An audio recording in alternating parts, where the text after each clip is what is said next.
October 26th, and this is Geeknights. Tonight, with our brand new and mostly configured compressor, we bring you our pre-Halloween Halloween special. Let's do this. Great googly moogly, we got a compressor. And Rim, we talked about it already, and Rim forgot to hit record. I was so excited about the new compressor that I just totally didn't hit record on the computer. So let's talk about it again. Yeah. God damn, is it fancy. Yeah, I mean, we had our old compressor, and it was like $70, including, shipping and tax and all that. And we couldn't actually get the power cable for it from the company. They're on back order. So instead of, not having a compressor for another couple weeks, we just upgraded and bought a real fancy compressor. Yep, it's actually two compressors in one. In each of them is fancier than the single compressor we used to have. Or that we still have, but can't power. Yes, though soon we'll be able to power that one. And I'm going to set up an awesome 3-compressor setup that's going to kick the dog dick of Anubis' ass. Uh-oh. We're going to have to go out and get, 7 compressors. We'll be like, yeah, the more compressors we have, the better. A freaking Beowulf cluster. Eventually, of compressors. We'll compress the audio to the point that all Geeknights will be is, I guess so. Yeah, I got to say, though, our old compressor had some lights on it, and they would move around a bit, but there are some goddamn lights on this compressor. Yeah, I'm really liking the lights. It's giving me something to look at while we do the podcast instead of Rim's ugly ass. My ass is quite covered at the moment. Well, your ugly ass face. I face away from you. What are you talking about? That's exactly why I'm looking at the damn lights. Yeah, so anyway, in the news, I would have saved this for, a video game day, but it's kind of urgent because if Walmart doesn't fix its mistake tonight or tomorrow, you might be able to take advantage of this. Walmart made a mistake.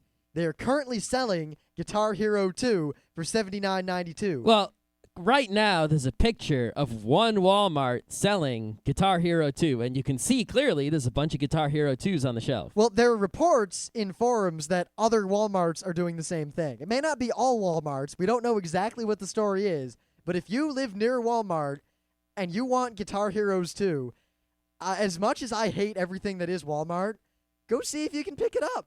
Yeah, normally I would not encourage shopping at Walmart under any circumstances.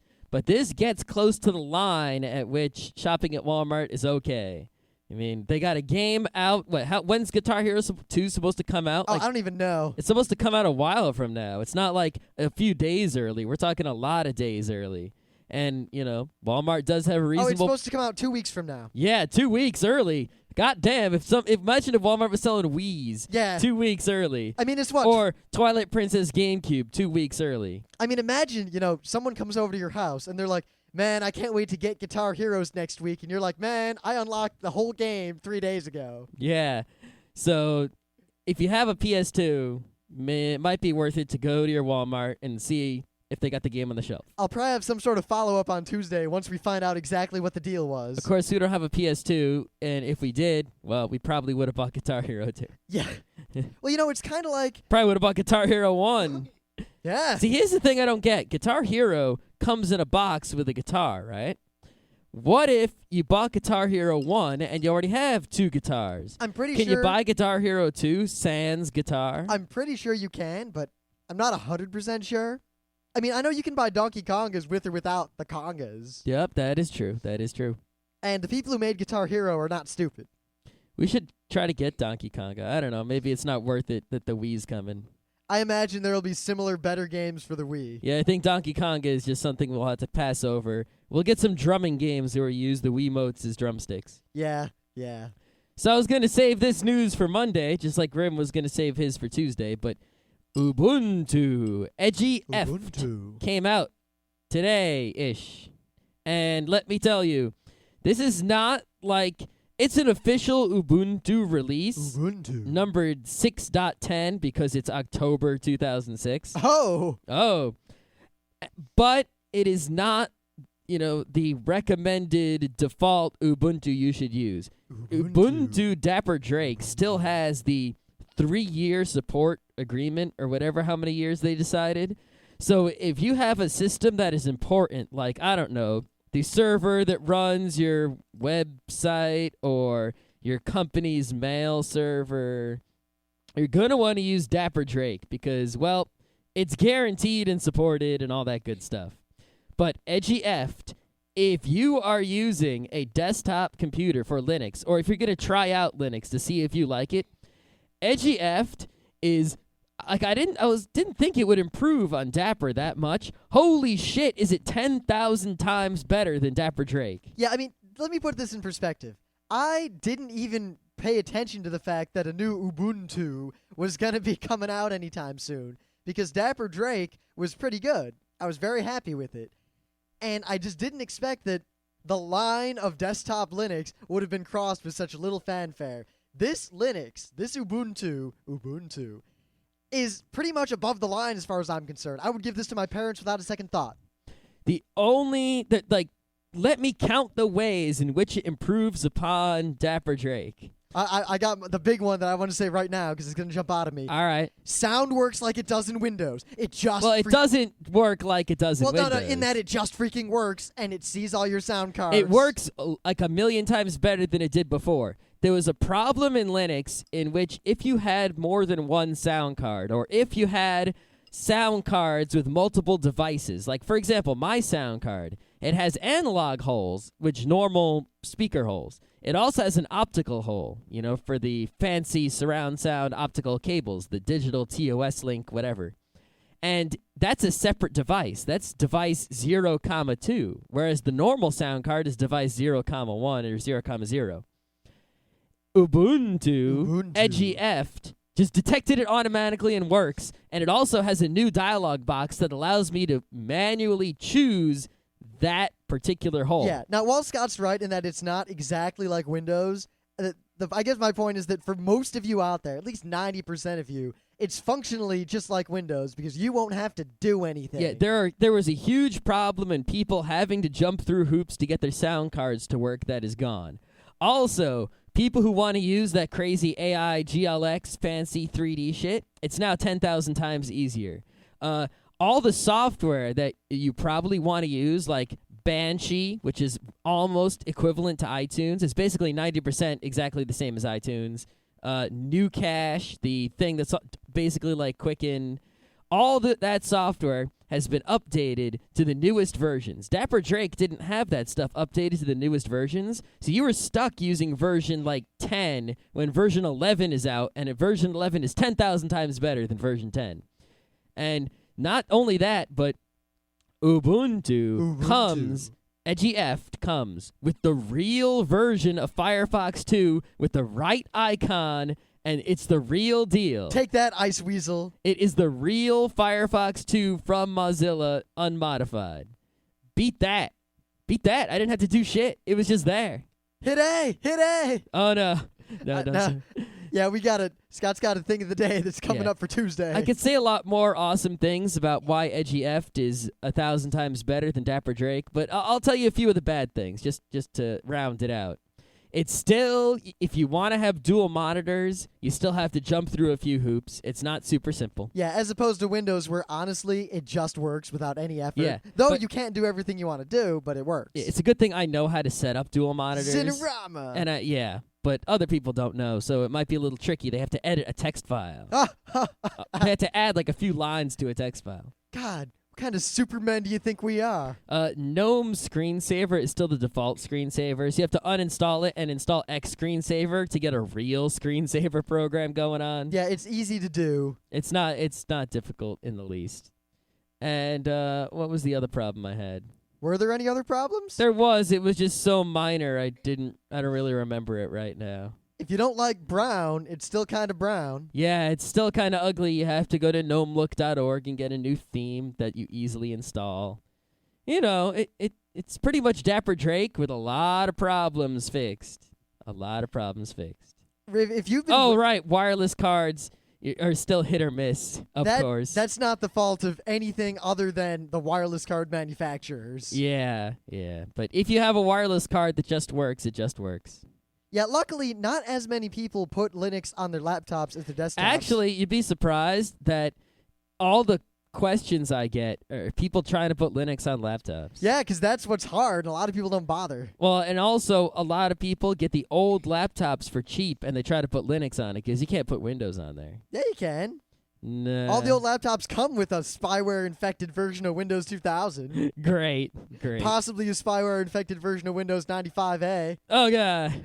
You realize I had Windows 95A I ran to the point that when B came out, I did not update.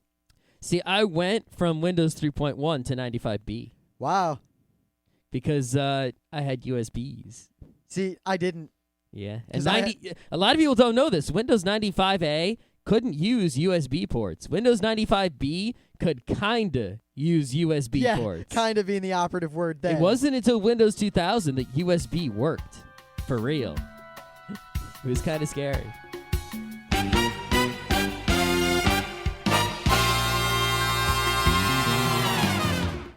Things of the day. Man, it felt real good to say that loud again and not have to worry about clipping or anything. Yeah, it's a good feeling to just be able to say what you want to say, how you want to say it, with no worries. Oh, yeah. And imagine trying to have free speech when you can't say it, or else it'll get screwed up. Yeah. Michael, Yeah. All right, so stay the course. All right. I'm staying my course. I think on Geeknights we really need to stay I swerved to the left. Oh, no. See, we got to stay the course. My strategy all along has been to stay the course. All right. Actually, no, my strategy was never to stay the course. Well, what was it? All right. Now, we don't always get that political other than when we, yell about politics. Uh-oh. But this isn't a thing of the day for a political reason. Regardless of any of our listeners or our feelings about it, my thing of the day is this ad put out by the Democratic National Committee. Now, it shows actual video, of our dear leader, President Bush, saying that in Iraq we have to stay the course. And it shows him saying it dozens of times over the course of years in different situations and interviews. All right. Then, when it shows a very recent one, where he says very clearly, my strategy was never to stay the course. Maybe he was lying before. Well, the thing is, a lot of times in recent memory, a lot of the Republican, and I don't really want to use right and left because that doesn't really fit, but the current non-normal conservative, neoconservative Republican rhetoric has typically been to accuse people on the other side of being liars all the time or equating them with the enemy or whatever. But historically, Democrats and not left-wingers, but you know what I mean, tend to hippies. Not... Yeah, hippie. Tend to not fight back so strongly. It's rare to see someone who isn't on the neoconservative side attack someone. And I was very surprised to see this ad put out by the Democratic National Committee that pretty much in video straight up calls out a Republican for lying. It kind of reminds me of how in Eagle they hire the guy who's usually the campaign guy for the Republicans to work on his campaign. Oh, yeah. So he uses the Republican getting elected strategy in the Democratic campaign. I mean, I guess if nothing else, I really want to see a lot more of both sides of our government actually taking the other side to task when they do something wrong or they say something bad or they lie. Yeah, I mean, it's one thing when we had, like, the negative campaign ads, and everyone was like, oh, these negative campaign ads suck. You want the positive ones. Well, yeah, that's true. But the problem is the negative campaign ads of the past were all so-and-so didn't blah, so-and-so blah, blah, blah. It's just like name-calling. It's like, he's a doo-doo head, vote for me. Yeah. The other guy sucks, vote for me. This is, let's show in video, demonstrating someone else lying. Because you could do this for any politician in all of Washington. You can make a video just like this. So I want to see all those videos. Yeah. Maybe it'll get people riled up. Because you really can't argue with it. It's like, there he is. There he lied. What are you going to do about it? It's like when I watched, what was that movie? Outfoxed.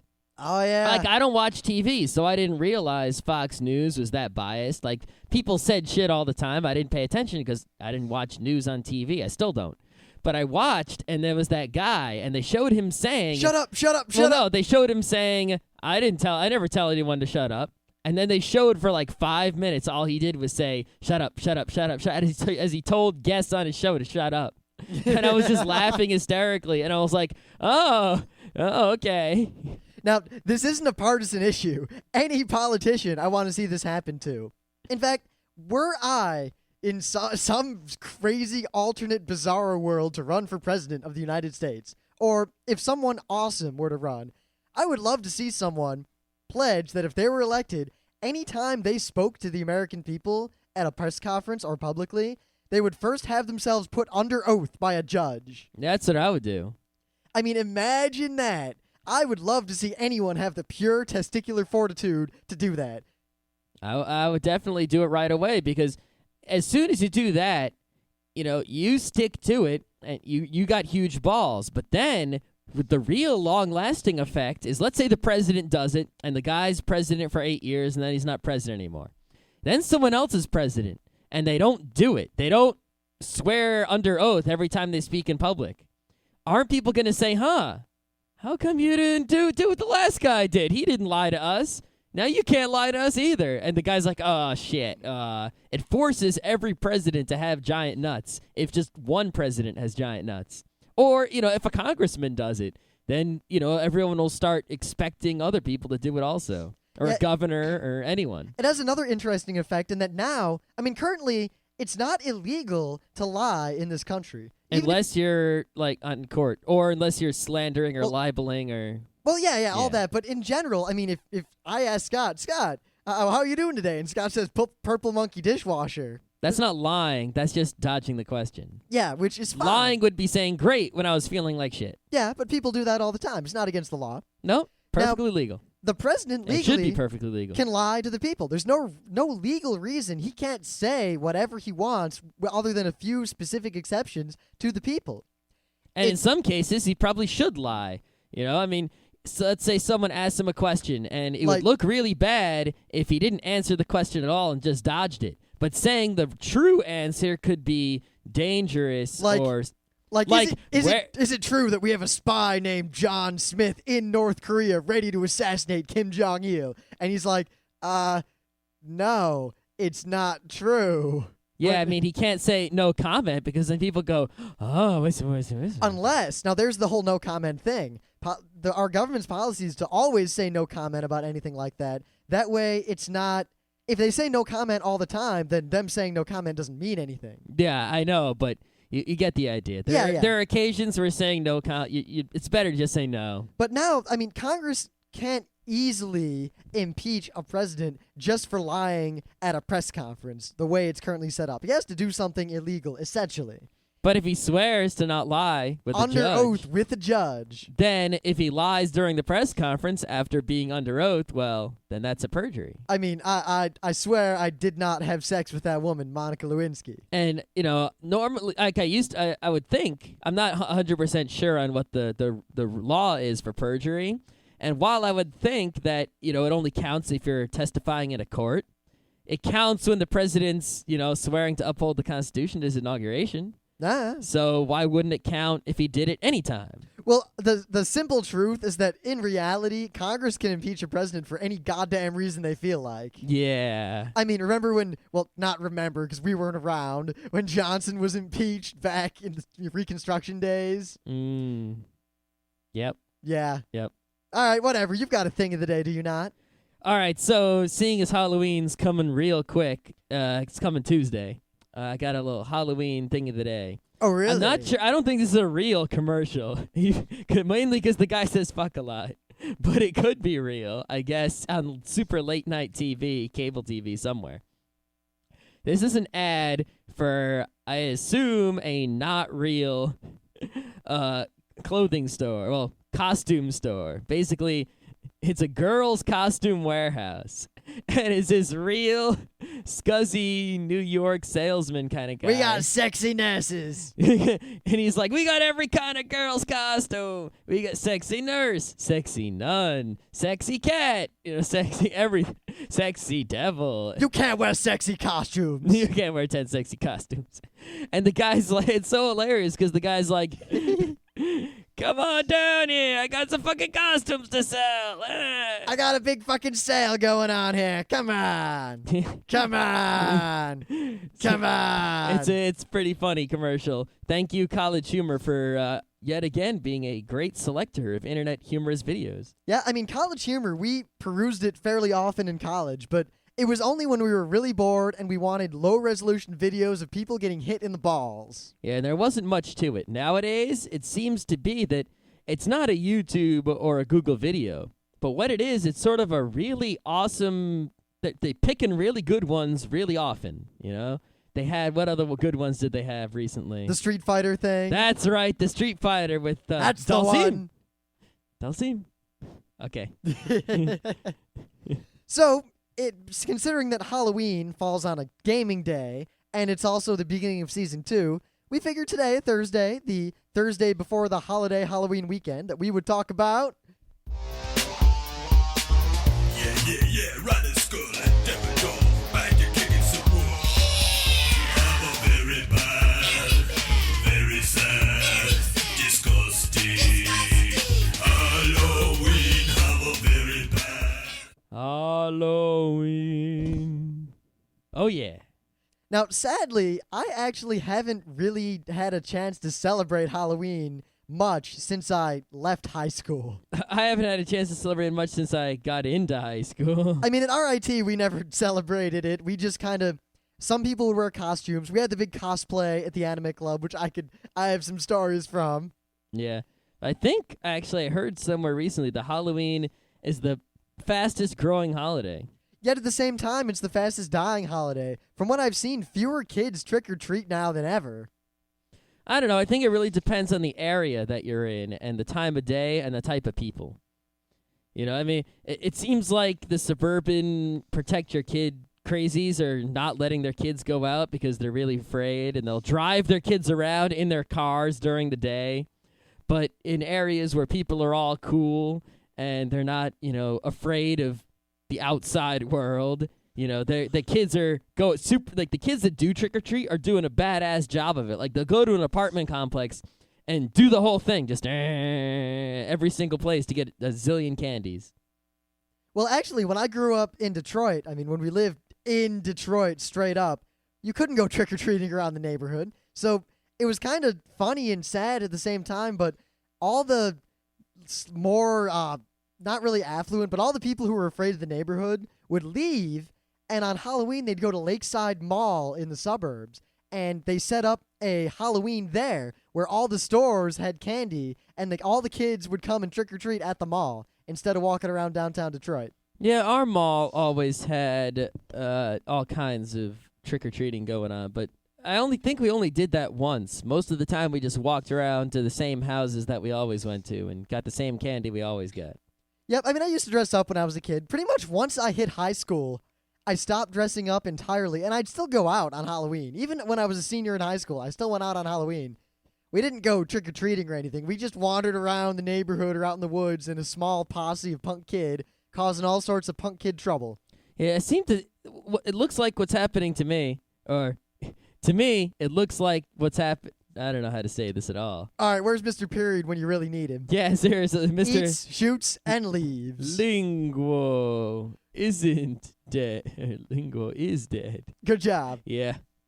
Great. So, it seems like what's happening to Halloween is that there's a lot less kids trick-or-treating actually going on, but there's a lot more 20, 30-year-olds going out and having parties and getting costumes. Like, they're selling a lot more costumes to adults and college people now. Yeah. And they're having parties, and there's a lot less kids trick-or-treating going on.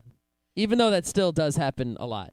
Yeah, I got to say, the last time I actually dressed up for Halloween was, I believe it might have actually been my senior year of high school, but it would have been my junior year. I don't remember. But I dressed up as Dr. Jekyll. I wasn't actually going to dress up, but I decided at the last second, because I was nominally going to a party with someone I knew, I should probably dress up.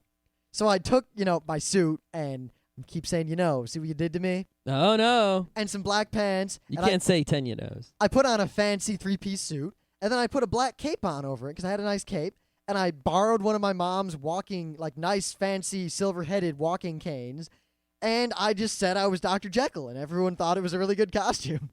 Okay. Yeah, I think I must have dressed up at some of those anime club things in college for the Halloween costume contest. I don't remember you ever actually dressing up. I think I did a couple times. Yeah, you dressed up as Ikitani when we were freshmen. That was a good plan, the Ikitani costume. Yeah. That worked well. But I don't know if I did. It wasn't like I went trick-or-treating or anything. I think we do more cosplaying than we do Halloweening. Yeah, the thing is, I don't really remember most of my costumes from when I was a kid. Let's see, I think once, you know what I had a lot in elementary school? I would have those costumes where you would just buy at the store in a little box, and it came with a plastic mask with a rubber band that would go around your head, and then like a big plastic thing you would just pull over your body. Yeah, Jerry Seinfeld has a whole thing in his stand-up about that. Yeah, I had, let's see, which ones did I have? I still have some of these. I was Voltron once. That was the best one. Wow. I was Voltron with big plastic Voltron mask and a Voltron suit. See, when I was a Centurion once. I think we both had the exact same Centurion costume. I think I still have that Centurion costume. I have it somewhere. Wait, do you have the one with the red missile? No, I was the yellow guy with the green. I was the blue guy with the red missile. Yeah. The missile was just this phallic-looking piece of plastic that stuck on the arm, and to shoot it, you pulled it off the arm and you threw it at your little brother. Yeah. I think one year I was a Robin Hood or something, or a Merry Man, or a Forest Dude. Actually, you know what? Just like my Legos. I suddenly remembered the full chronology of all my costumes. All right, shoot. Out of the blue. The first costume I can remember, my parents dressed me up as Raggedy Andy. Oh, pun. When I was a little kid. I think they still have the costume. And then my mom actually made my brother and I, we wanted to be Ghostbusters. Instead of buying Ghostbusters... I was just going to say, I can't remember if I actually did a Ghostbusters costume or if just everyone else in the world did one and not me. Now, all my friends also dressed up as Ghostbusters. There was like some 1 year where Ghostbuster was the costume to be. But here's the thing. And everyone in the world had a proton pack. Everyone I knew who was a Ghostbuster just bought a plastic proton pack and bought the costume from the store. I think if I did do a Ghostbusters costume, because I don't remember if I did one or not, I still have the plastic proton pack, so I think I would have used it. But everyone else I knew was making proton packs. Like, everyone had different proton packs of varying shapes and sizes and duct tape and cardboard and God knows what. See, I think it's the areas we lived, because where I was, everyone bought it, except my mom was awesome, and she made my brother and I perfectly accurate to the movie Ghostbusters costumes, right down to the name tags and the uniform, and the proton pack was badass. See, if we had Skype right now, I would call my mom because she probably remembers every single Halloween costume I ever wore, and she could just tell us. Yeah. So then I dressed up after that as an army man with a little 45 and camo, and everyone else was also dressed up as an army man. Oh, I remember my last Halloween costume is I went to the store, and I got one of those rubber masks, that covers your whole head and has hair on it. And I bought the sickest, ugliest one I could find. Like, it was like it scared my little sister. She was like, "Eek, don't put it on. Oh my God." And I wore that for like all around town, and people would be like, "Ew." Nah. I just bought the scariest mask at the store. So after the army man, I wanted, now this dates me in terms of my anime fandom. This was 4th grade. I wanted to be Vampire Hunter D. Uh-oh. And my mom tried to convince me that no one would know what the hell I was and I shouldn't bother. And then I thought, I'll just make the costume on my own. And I don't know what my little kid brain was thinking, because I assumed that I would look exactly like D when I made a costume. Yeah, you know what's really weird, though? In all my years as a kid, kids would dress up as Ninja Turtles. They'd dress up as, Transformers and all. No one. I don't remember a single kid ever dressing up as Mario, ever. Do you? I think I remember Sonic the Hedgehogs. Actually, I remember 2 different kids who dressed up as Link, and my little brother once Oh, there were Links. There were Links. There were no Marios. Do you remember a Mario ever? I don't think so. Like, I hadn't seen. No one did a Mario costume until recently, when it was all cool with the cosplay action at the conventions. Yeah, the cosplay action that Daryl Surratt is trying to undermine. Yeah, they're really. It's kind of weird because now that I think about it, it's like, wow, I should have been Mario. How could I not have been Mario? See, it's weird because we didn't see our video game culture as special when we were kids. It wasn't nostalgic. It wasn't awesome. It wasn't even cool. It was just the way you were. Everyone was that way. Yeah, but Voltron wasn't special either, but I dressed up as him. I don't know what it was. I think maybe it was because there weren't Mario costumes and no one thought of it. I don't know, man. I don't know. Because Mario We all was cool. dressed up as Ghostbusters, and those weren't nostalgic. They were brand new. I don't know. Maybe it's because video games were just so ingrained and so part of our daily ritualized lives. I don't know. I feel like there should have been a Mario costume back in the So, day. since I didn't dress up as Vampire Hunter D, what do you think I dressed up as? Because you'll never guess. Vampire Hunter D's hand. Now, oh, God, I wish I was that clever. No, actually, my brother and I dressed up as Arabs. Uh-huh. Now, the reason, that might sound odd, my grandparents traveled extensively. I mean, they spent a long time in Australia. They very seriously considered emigrating there. They spent a lot of time in the Middle East and Egypt, and while they were there, they bought full silken, wondrous garments. And they brought my size, my little brother's size, and they brought them back, and we wore them that Halloween because they were authentic clothing, silk, and awesome. They were the most comfortable things I've ever worn. We should dress up as Arabs and just walk around town on Halloween. You know what? I don't want to spend Halloween in Gitmo. I know, seriously. Yeah. It's fucked up. Seriously fucked up. You know, seriously. You know, it's seriously fucked up. You know, Seriously, 10 you know? can't serious, you know. Yeah. Yeah, it seems now, though, that any time a costume comes up, it's always a video game or an anime. Or possibly an underwear pervert. But it's all video game anime costumes now. What's up? I have not dressed up in a non-video game anime costume since I got out of high school, with the possible exception of the lamest costume I ever wore. Which is? Well, when I went to the St. Mark's holiday or Halloween parade with Emily a while ago, I didn't really have a costume, so I nominally dressed up as a pirate by wearing a pirate bandana. Oh, yeah, I guess pirate. Yeah, not pirate is also included. And But ninja. I wore black jeans, a pirate bandana with a skull and bones on it, and a shirt with a skull and bones on it. Yeah, it's pretty much pirate, ninja, anime, video games, occasionally comic books. And that covers 99% of costumes, besides the generic skeleton, sexy witch, sexy devil, Sexiness. sexy nun.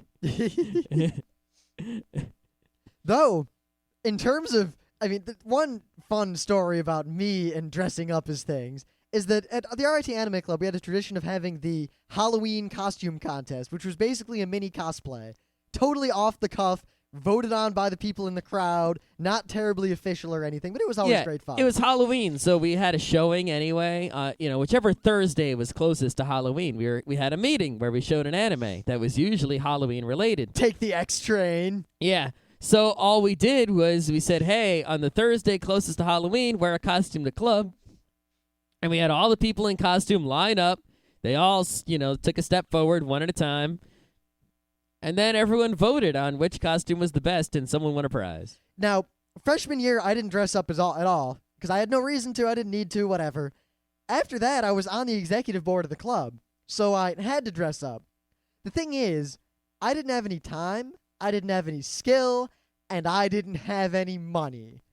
Yep. So let's go through the 3 costumes that Rim wore at the RIT Anime Club. Oh my god, it's the movie costume? Oh, no, that's the second one. Oh. See, here's the thing. I spent less than $2 on any given one of these costumes. All right. So, first off, sophomore year, I was the facilities coordinator of the club. We were going to dress up as Star Ocean? Oh, yeah, it was Star Ocean, and I was the dude. I wore Rim's trench coat, and I bought a sweater and a white shirt at the Goodwill.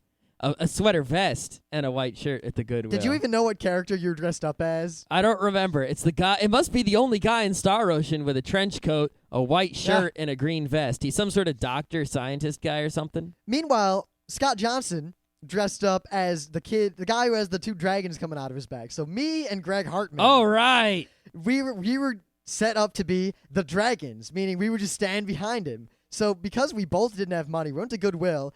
I bought a $1 red sport jacket, and he bought a $1.50 blue sport jacket. I then printed out the word dragon in red and blue. We taped them to our chest, and we stood behind him. Awesome. That was my first costume. I remember that now. That was great. And it was pretty infamous for how bad it was. So the next year around, we're doing Ah My Goddess.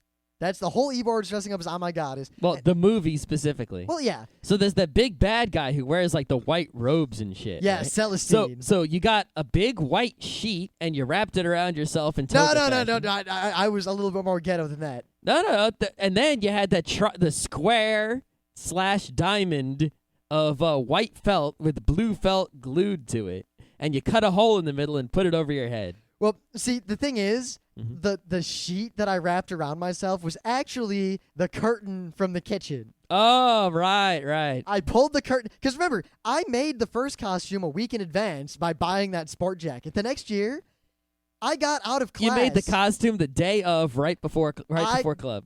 I got out of class, and I had 45 minutes before I had to be at club setting everything up. I made that costume, including stopping at the store on the way home from class. In that time, it was the most ghetto thing in the world. I even took a piece of felt in the shape of that thing on his forehead and glued it to my own forehead. Oh, yeah, you glued a blue diamond of felt to your forehead. I remember that. And here's the thing. The costume actually looked pretty good from about 40 feet away. Yeah, as long as you were far away and you couldn't see the stains on our curtains and you didn't realize that it was felt glued together with Elmer's glue. Like, from the back of the club, the thing looked great. Yeah, until you got up to me and you realized that, hey, that's just peeling felt and you're wearing some white pants with a curtain wrapped around your waist. Yeah. Though it was... that's something I learned in high school from when they were building the set for the school play. Mr. Farrell, who was in charge of that, would always, if you screwed up, he'd always say, you can't see it from your house.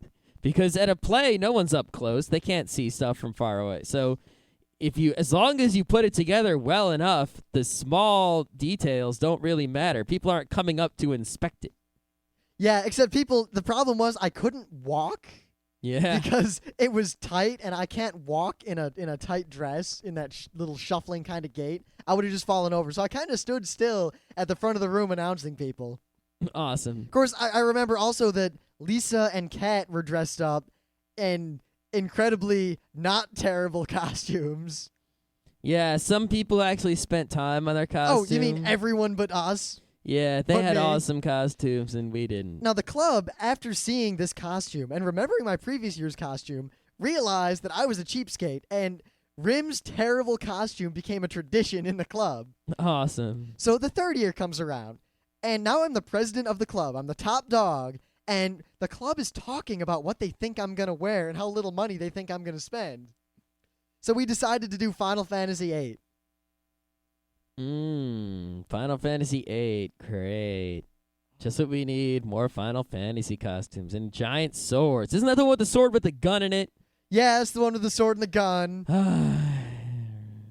Grumble, grumble, grumble. So we all picked things, and it turned out that I happened to own a hat that looked exactly like the hat that Irvine wore in the game, and I had a brown trench coat. Of course, you never played the game, so you didn't know who Irvine was. Someone else had printed out a picture of all the characters. Yeah, and I saw this character who looked pretty much exactly like me, and because many people don't remember this. Well, actually, many people don't know this because they didn't know me in college. But up until my senior year, I had an Australian cowboy hat out of leather that I wore a lot. There's a funny story about that hat freshman year. That's going to have to be a geek fable for someday in the future. I figured just tell it right now. It's pretty short. Nah, because we've gone on long enough, and that story can be told at length if need be. All right. Plus, I have other stories about that hat and how the hat finally died. But I didn't actually get to wear the hat with this costume because for various reasons, the hat no longer fit on my head. A fact I didn't realize until I tried to put it on right before club. Haha. So, I had spent about $2 on the previous year's costume, and this year I didn't have much money at all. As in, I had like $8 left. And a repossessed car. Yeah, my car was repossessed. I got it back a week later, but that should be a geek fable also. Yes, it should be. Mm-hmm. That was actually pretty hilarious. So, the way I made this costume is first off, I put on some blue jeans, and then I made chaps out of felt and glued them to my blue jeans. Then I put on my trench coat. Well, I had my trench coat. I took some fake fur, and I kind of taped it around my neck, kind of like his trench coat was. Wow. And then the kicker, he wore this kind of blue shirt underneath, kind of like Von Fonel and Escaflowne. I made the front half of a shirt out of felt, complete with all the little leather things on it, and I duct taped it to my chest and put the trench coat on over it. Oh, God. Wait, directly to your chest with your hair? Well, directly to my back where there's no hair. It was Oh. The shirt was on my chest. The duct tape went around my back and held it in place. Okay. And again, from about 40 feet away, the costume looked okay. Yeah? If you got up to me, it looked pretty piss poor. Mm. Especially when I revealed to the club that I was only wearing 50% of a shirt. Wow. I don't remember that so much. But, yeah. Well, you weren't there in club space afterward when stories that I'm not going to tell happened, but it was funny. Why wasn't I there? I don't know. Well, part of it was you weren't allowed in club space when nothing was going on because you quit the EA ship. Yeah, but I was still hanging out there sometimes. Yeah, you I were wonder hanging what out. was going on. I don't think we allowed you up there anymore, I don't know. so you didn't get to see. It was there were only like 4 of us up there at the time when I finally took the thing off, and I think everyone in club, however, heard the screams of agony as I ripped the duct tape off of my back. Yeah, I'm not good at dressing up. yeah. Actually, I'm pretty good now. The matter is just money. Now that I have money, I can make awesome costumes. Yeah, I can too, but I need time, which I don't have. Let's see. Any other funny Halloween stories we got? Geek Fables of Halloween. I can't really think of any right now. We've got funny stories, but they're all more related to anime or gaming than they are to actually Halloween. I remember one Halloween I played Puzzle Pirates all day at my parents' house while, yeah. Yeah. Yeah. I don't even know what I'm going to do this Halloween, though this weekend we're going to be carving pumpkins. Yep, I haven't had a pumpkin to carve in years. So Yeah, me either. maybe I'll carve something wicked awesome. Yeah, if only we had someone to help us make our friend Yuko made some badass pumpkins back in the day, and Well, because she's an artist, so she just draws something awesome on the pumpkin and then carves it out. I know Emily can make a badass pumpkin. You know what? I'll imagine just about everyone else we know can make a badass pumpkin. I might go get the internet to help me make a badass pumpkin. I imagine that's going to fail. I'm going to make a traditional jack-o'-lantern. Ah, fair.